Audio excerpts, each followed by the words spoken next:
వినాయక వ్రత కథ. ఈ కథ చెప్పుకునే ముందు కొన్ని అక్షంతలు చేతిలో ఉంచుకోవాలి. కథ పూర్తయిన తర్వాత వాటిని శిరస్సుపై వేసుకోవాలి. పూర్వము చంద్రవంశానికి చెందిన ధర్మరాజు దాయాదుల వల్ల రాజ్యాన్ని, సిరి సంపదలు అన్నీ పోగొట్టుకున్నాడు. భార్యా బిడ్డలతో వనవాసం చేస్తూ ఒకనాడు నైమిశారణ్యానికి చేరుకున్నాడు. అక్కడ సౌనకాది ఋషులకు అనేక పురాణ ఇతిహాస్యాలను, రహస్యాలను బోధిస్తూ ఉన్న సూత మహామునిని దర్శించి, ఋషివర్య, మేము రాజ్యాధికారాలన్నీ, సమస్త వస్తు వాహనాలను పోగొట్టుకుని ఉన్నాము. ఈ కష్టాలన్నీ తీరి పూర్వ వైభవము పొందేలా ఏదైనా సులభమైన వ్రతాన్ని ఆనతీయండి అని ప్రార్థించాడు. అప్పుడు సూత మహర్షి ధర్మరాజుకు వినాయక వ్రతం చేస్తే కష్టాలన్నీ తొలగిపోయి సమస్త సౌభాగ్యాలు కలుగుతాయి అంటూ ఇలా చెప్పతొడంగెను.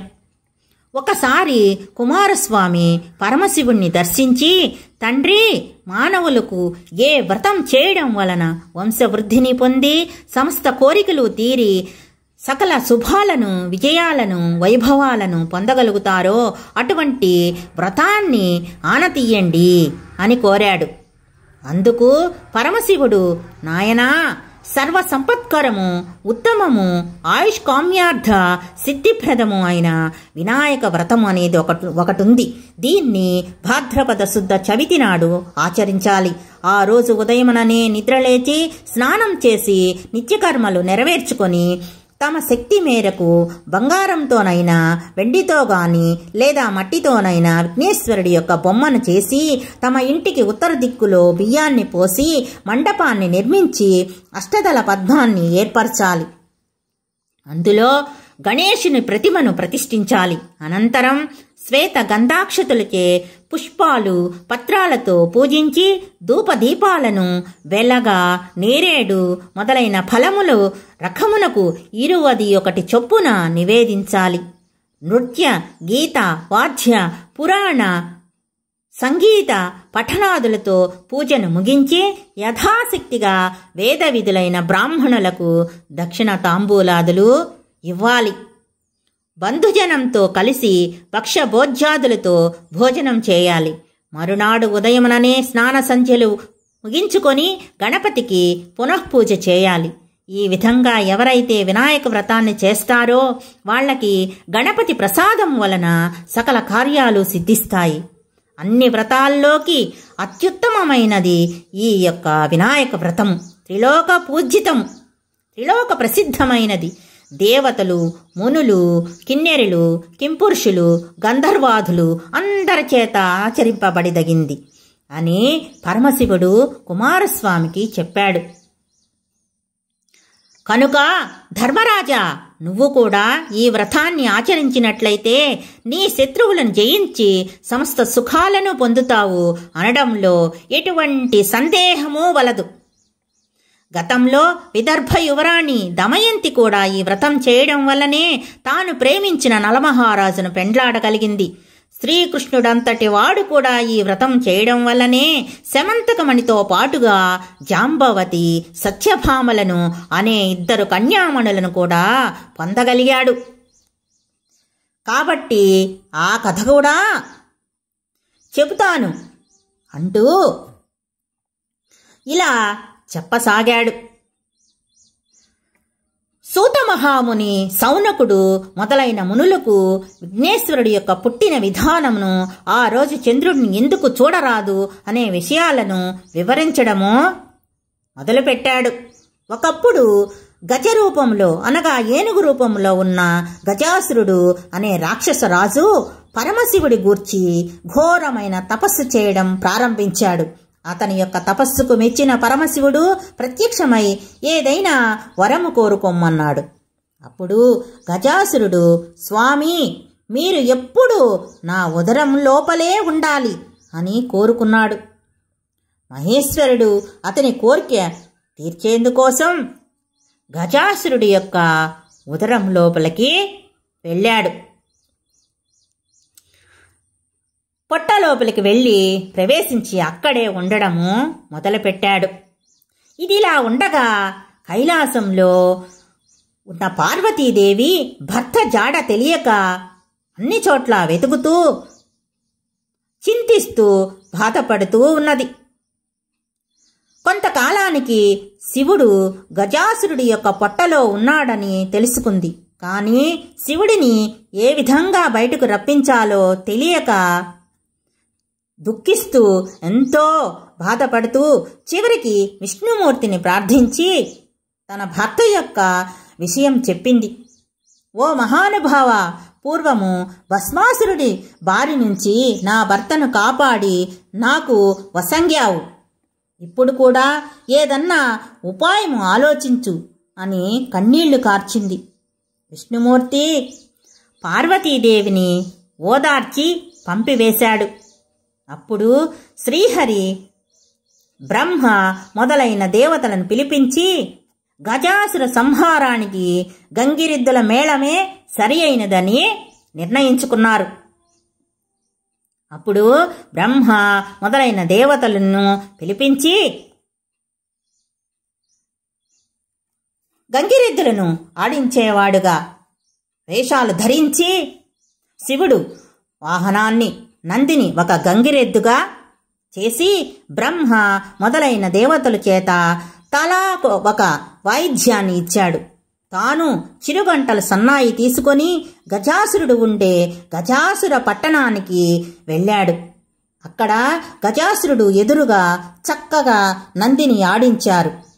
ఆ గంగిరెద్దు ఆటను చూచి గజాసురుడు ఆనందం పొంది మీకు ఏం కావాలో కోరుకోండి, నేను ఇస్తాను అని చెప్పాడు. అప్పుడు శ్రీహరి ఇది శివుడి వాహనం నంది, శివుడిని వెతికేందుకు వచ్చింది కాబట్టి శివుడిని వసంగు అని కోరాడు. ఆ మాటలకు నిర్ఘాంతపడిన గజాసురుడు గంగిరెద్దులను ఆడించేందుకు వచ్చినవాడు శ్రీహరియే అని సాక్షాత్తు ఆ నారాయణమూర్తి శ్రీహరియే అని తెలుసుకొని తనకు చావు తప్పదని అర్థం చేసుకున్నాడు. అప్పుడు తన పొట్ట లోపల ఉన్న శివుడిని ప్రార్థించి నా యొక్క శిరస్సు అందరికీ పూజనీయంగా ఉండాలి, నా చర్మము నువ్వు ధరించాలి అని వేడుకొన్నాడు. తర్వాత తనను చంపేందుకు శ్రీహరికి అనుమతి ఇచ్చాడు. నంది తన కొమ్ములతో గజాసురుని ఉదరము చీల్చగా పొట్ట లోపల నుంచి శివుడు బయటకు వచ్చాడు. అప్పుడు శ్రీహరి శివుడితో ఇలా అన్నాడు, చెడ్డవారికి పాపాత్ములకు ఇట్లాంటి వరము ఇవ్వరాదు, ఇస్తే పాముకు పాలు పోసినట్లే అవుతుంది అని చెప్పాడు. తరువాత బ్రహ్మ ఇతర దేవతలకు వీడ్కోలు పలికి తాను వైకుంఠానికి వెళ్ళిపోయాడు. శ్రీహరి శివుడు కూడా కైలాసానికి వెళ్ళాడు. వినాయకుడి పుట్టుక. కైలాసంలో ఉన్న పార్వతీదేవి శివుడు వస్తూ ఉన్నాడన్న వార్త విని సంతోషించి తలస్నానం చేయాలని నిర్ణయించుకొని నలుగు పిండితో ఒక పిల్లవాడిని తయారు చేసింది. అతనికి ప్రాణం పోసి గుమ్మం ముందు కాపలా ఉంచింది. స్నానం చేసిన తరువాత నగలతో అలంకరించుకొని శివుడి కోసం ఎదురు చూడడము మొదలుపెట్టింది. ఇదిలా ఉండగా పరమశివుడు లోపలికి వస్తూ ఉండగా గుమ్మంలో ఉన్న ఆ బాలుడు శివుడిని అడ్డుకున్నాడు. అప్పుడు శివుడు కోపం తెచ్చుకొని ఆ యొక్క బాలుడి యొక్క శిరస్సును ఖండించి వేశాడు. లోపలికి వెళ్ళిన శివుడికి పార్వతీదేవి ఎదురు వచ్చి పూజించి కూర్చోబెట్టి మాట్లాడుతూ ఉండగా గుమ్మంలో ఉన్న ఆ యొక్క బాలుడి ప్రస్తావన వచ్చింది. అప్పుడు శివుడు తాను చేసిన పనికి బాధపడి చింతించి తాను తీసుకుని వచ్చిన గజాసురుడి యొక్క శిరస్సును ఆ బాలుడికి అతికించి ప్రాణం పోశాడు. అతనికి గజాననుడు అనే పేరు పెట్టి పెంచుకోవడము ప్రారంభించారు. గజాననుడు కూడా భక్తితో తల్లిదండ్రులకు సేవలు చేయసాగాడు. అతనికి అనింజుడు అనే ఎలుకను వాహనంగా చేసుకొని తిరగడం మొదలుపెట్టాడు. కొంతకాలానికి పార్వతీ పరమేశ్వరులకు కుమారస్వామి జన్మించాడు. అతడు మహా వీరుడు, బలవంతుడు. నెమలి అతని వాహనము, విఘ్నేశాధిపత్యము. ఒకరోజు దేవతలు, మునులు, మానవులు పరమేశ్వరుని సేవించి స్తుతించి విఘ్నములకు ఒక అధిపతిని ఇవ్వండి అని కోరారు. తాను పెద్దవాడు కాబట్టి ఆ నాయకత్వ పదవి తనకే ఉండాలని గజాననుడు కోరాడు. గజాననుడు పొట్టివాడు, తగిన అర్హతలు లేవు కాబట్టి తనకే ఆధిపత్యము ఇవ్వాలని కుమారస్వామి తండ్రిని కోరాడు. శివుడు వారితో ఇలా అన్నాడు: మీలో ఎవరైతే 3 లోకాల్లోని పుణ్యనదుల్లో స్నానం చేసి ముందుగా నా దగ్గరికి వస్తారో వారికే ఈ యొక్క ఆధిపత్యం ఇస్తాను అని చెప్పాడు. కుమారస్వామి తన నెమలి వాహనం మీద ఎక్కి వేగంగా ముల్లోకాలు తిరగడానికి వెళ్ళిపోయాడు. గజాననుడు బాధపడుతూ తండ్రి దగ్గరికి వెళ్ళి నమస్కరించి, అయ్యా, నా అవస్థ గురించి తెలిసి కూడా మీరు ఈ విధంగా చెప్పడం మీకు సరియైనదేనా? మీ పాద సేవకుడిని నా యందు దయచూపి తగిన ఉపాయం చెప్పండి అని కోరుకున్నాడు. అప్పుడు శివుడు సకృన్నారాయ నేత్యుత్వాక్ పుమాన్ కల్ప శతత్రయం గంగాది సర్వతీర్థేషు స్నాతో భవతి పుత్రక అనే నారాయణ మంత్రం జపిస్తూ 3 సార్లు మా చుట్టూ ప్రదక్షిణం చేయాలి. ఇది అన్ని తీర్థాలలో తిరిగిన స్నాన ఫలితాన్ని ఇస్తుంది అని చెప్పాడు. అప్పుడు వినాయకుడు అదే విధంగా చేశాడు. ఆ యొక్క మంత్ర ప్రభావం వల్ల గంగానదిలో స్నానమాడేందుకు వెళ్ళిన కుమారస్వామికి తనకంటే ముందుగానే గజాననుడు ఆ నదిలో స్నానమాడి తనకు ఎదురుగా వస్తున్నట్టు అనిపించింది. అతనికి 3,50,00,000 నదులలో కూడా తనకంటే ముందుగానే గజాననుడు స్నానం చేస్తున్నట్టు కనిపించాడు. ఇది చూసి ఆశ్చర్యపోయి కుమారస్వామి కైలాసానికి వెళ్ళి తండ్రి దగ్గర ఉన్న అన్నను చూసి నమస్కరించి తన బలాన్ని తిట్టుకొని, తండ్రి, అన్నగారి యొక్క మహిమ తెలియక ఆ విధంగా అన్నాను, క్షమించండి, ఆ ఆధిపత్యము అన్నగారికే ఇవ్వండి అని ప్రార్థించాడు. భాద్రపద శుద్ధ చవితి రోజున పరమేశ్వరుడు ఆ యొక్క గజాననుడికి విఘ్నాధిపత్యం ఇచ్చాడు. ఆ రోజు అన్ని దేశంలో వాళ్ళు విఘ్నేశ్వరుడికి తమ స్థాయిని బట్టి కుడుములు, ఉండ్రాళ్ళు, మిగిలిన పిండి వంటలు, కొబ్బరికాయలు, పాలు, తేనె, అరటిపండ్లు, పానకము, వడపప్పు మొదలైనవి సమర్పించి పూజించారు. విఘ్నేశ్వరుడు సంతోషపడి కుడుములు, ఉండ్రాళ్ళు కొన్ని తిని కొన్ని తన వాహనమైన అనింజుడికి ఇచ్చి కొన్ని చేతిలో పట్టుకొని నిదానంగా సూర్యాస్తమయం అవుతూ ఉండగా కైలాసానికి వెళ్ళాడు. అక్కడ తల్లిదండ్రులకు నమస్కారం చేయబోగా పొట్ట భూమికి తగిలింది. కానీ చేతులు మాత్రం భూమి మీద ఆనడం లేదు. అతి కష్టం మీద చేతులు ఆంచినా నమస్కారం మాత్రం చేయలేకపోతున్నాడు. ఈ విధంగా గణపతి అవస్థలు పడుతూ ఉంటే ఆ యొక్క బాధను శివుడు తల మీద ఉన్నటువంటి చంద్రుడు చూసి పగలబడి ఎగతాళిగా పకపకా నవ్వాడు. రాజదృష్టి సోకితే రాళ్లు కూడా నుగ్గవుతాయన్న సామెత ప్రకారం అనుసరించి వినాయకుడి పొట్ట పగిలి లోపల ఉన్నటువంటి కుడుములు, ఉండ్రాళ్ళు, మొదలైన పిండి వంటకాలు చుట్టుపక్కల మొత్తం దొర్లాయి. వెంటనే వినాయకుడు మరణించాడు. పార్వతీదేవి ఏడుస్తూ చంద్రుని చూసి, ఓరి పాపాత్ముడా, నీ దృష్టి తగిలి నా కుమారుడు మరణించాడు కాబట్టి నిన్ను చూసిన వాళ్ళు పాపాత్ములై నీలాపనిందలు పొందుదురుగాక అని శపించింది. ఋషిపత్నులకు నీలాపనిందలు. అదే సమయంలో సప్తమహర్షులు యజ్ఞం చేస్తూ తమ భార్యలతో అగ్ని ప్రదక్షిణం చేస్తూ ఉన్నారు. అగ్నిదేవుడు ఋషిపత్నులను చూసి మోహించి మహర్షులు తనను ఎక్కడ శపిస్తారేమో అనే భయంతో రోజురోజుకి బలహీనంగా మారిపోవడము ఆరంభించాడు. అది అగ్ని భార్య అయినటువంటి స్వాహాదేవి గ్రహించి అరుంధతి రూపం తప్ప మిగిలిన ఋషిపత్నుల రూపం ధరించి భర్తకు ఆనందాన్ని సంతోషాన్ని కలిగించింది. ఋషులు తమ భార్యల రూపంలో ఉన్న స్వాహాదేవిని చూసి తమ భార్యలే అనుకొని భ్రమపడి వారిపై కోపం తెచ్చుకున్నారు. శాపం ఫలితంగానే ఋషిపత్నులకు ఈ నీలాపనింద కలిగింది. దేవతలు, మునులు, ఋషిపత్నులు ఈ యొక్క రూపం గురించి తెలుసుకున్నారు. ఈ నీలాపనిందల గూర్చి పరమేష్ఠికి తెలిపారు. అతడు సర్వజ్ఞుడు కావడంతో అగ్నిదేవుడి భార్యే ఋషిపత్నుల రూపం దాల్చిందని తెలుసుకొని సప్త ఋషులను సమాధానపరిచి వారితో కూడా తాను కైలాసానికి వెళ్ళి ఉమామహేశ్వరులను సేవించి చనిపోయిన విఘ్నేశ్వరుని బతికించారు. దాంతో పార్వతీ పరమేశ్వరులు ఎంతో సంతోషించారు, ఆనందపడి పోయారు. అప్పుడు దేవతలు మిగిలిన వాళ్ళు పార్వతీదేవి, నువ్వు ఇచ్చిన శాపం వల్ల అన్ని లోకాలలో ఉన్న వారికి కీడు జరుగుతోంది, కాబట్టి ఆ శాపాన్ని ఉపసంహరించు అని ప్రార్థించారు.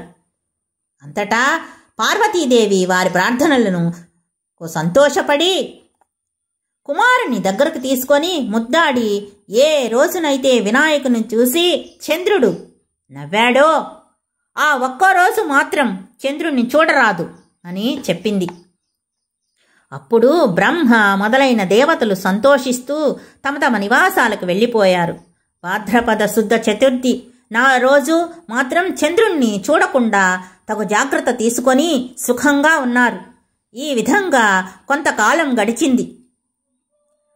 శమంతకోపాఖ్యానము. ద్వాపర యుగం వచ్చింది. ద్వాపర యుగంలో ద్వారకావాసి అయిన శ్రీకృష్ణుడిని నారదుడు దర్శించి ప్రార్థించి మాట్లాడుతూ ఉండగా, స్వామి, సాయంకాలం సమీపించింది కాబట్టి ఈరోజు వినాయక చతుర్థి కాబట్టి పార్వతీదేవి శాపం వల్ల చంద్రుణ్ణి చూడకూడదు. నేను నా ఇంటికి వెళ్తాను, అనుమతించండి అని గతంలో జరిగినదంతా చెప్పి స్వర్గానికి వెళ్ళిపోయాడు నారదుడు. అప్పుడు శ్రీకృష్ణుడు ఆ రోజు రాత్రి చంద్రుణ్ణి చూడకూడదు అని పట్టణంలో చాటింపు వేయించాడు. శ్రీకృష్ణుడు క్షీరప్రియుడు కావటంతో ఆ రోజు రాత్రి ఆకాశం వైపు చూడకుండా పశువుల శాలకు వెళ్ళి పాలను పితుకుతూ పాలలో చంద్రుడిని ప్రతిబింబము చూసి, ఆహా, ఓహో, నాకు ఎలాంటి ఆపద రానున్నదో అని అనుమానించడము ప్రారంభించాడు. కొన్నాళ్లకు సత్రాజిత్తు సూర్యవరంతో శమంతకమణిని సంపాదించి శ్రీకృష్ణుని చూడడానికి ద్వారకకు వచ్చాడు. శ్రీకృష్ణుడు అతనికి అతిథి మర్యాదలు చేసి కొంత సమయం తర్వాత ఆ మణిని తనకు ఇవ్వమని అడిగాడు.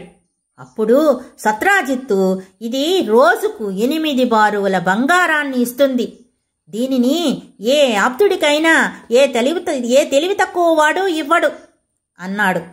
ఆ మాటలకు శ్రీకృష్ణుడు ఊరుకున్నాడు. ఒకరోజు సత్రాజిత్తుని తమ్ముడు ప్రసేనుడు శమంతకమణిని కంఠానికి ధరించి వేటాడేందుకు అడవికి వెళ్ళగా అక్కడ ఒక సింహము ఆ మణిని మాంసము అనుకొని ప్రసేనుడిని చంపింది. ఆ సింహము ఆ మణిని తీసుకొని పోవుచుండగా ఒక భల్లూకము ఆ సింహాన్ని చంపి ఆ మణిని తీసుకొని తాను ఉండే కొండబిలానికి వెళ్ళి తన కుమార్తె అయిన జాంబవతికి ఆట వస్తువుగా ఇచ్చింది. మరునాడు సత్రాజిత్తు తమ్ముడి మృతివార్త విని, నేను ఆ మణిని ఇవ్వలేదని, ఇది ఆ శ్రీకృష్ణుడే చేయించి ఉంటాడు, నా తమ్ముడిని చంపేసి ఆ యొక్క మణిని రత్నాన్ని అపహరించి ఉంటాడు అని తన పట్టణంలో చాటింపు వేయించాడు. అది శ్రీకృష్ణుడు విని ఆ రోజు పాలలో చంద్రుడిని ప్రతిబింబం చూసినందువల్లనే నాకు ఈ నీలాపనిందలు వచ్చాయి అని భావించాడు. దానిని తొలగించుకునేందుకు బంధుమిత్రులతో కలిసి అరణ్యంలో వెతకగా ఒకచోట ప్రసేనుడి కళేబరము, సింహపు కాలిజాడలు, భల్లూకం కాలిజాడలు కనిపించాయి.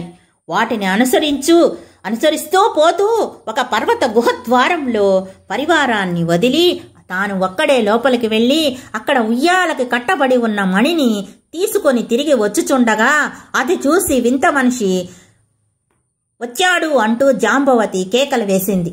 అంతలో జాంబవతుడు రోషంగా అక్కడికి వచ్చి అరుస్తూ గోళ్లతో గుచ్చుతూ శ్రీకృష్ణుడిపై యుద్ధం ప్రారంభించాడు. శ్రీకృష్ణుడు అతనిని కింద పడతోసి భీకర యుద్ధం ప్రారంభించారు. ఆ విధంగా మొత్తం 28 రోజులు యుద్ధం చేశారు.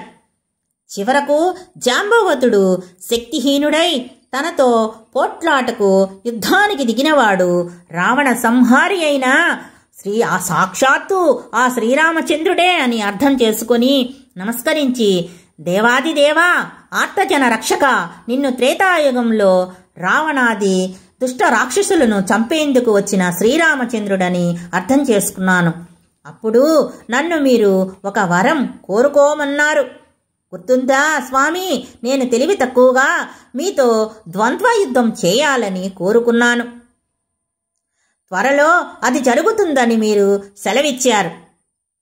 అది మొదలు మీ నామస్మరణ చేస్తూ అనేక యుగాలు గడుపుతూ వచ్చాను. మీరు ఇప్పుడు నా నివాసానికి వచ్చి నా కోరిక నెరవేర్చారు.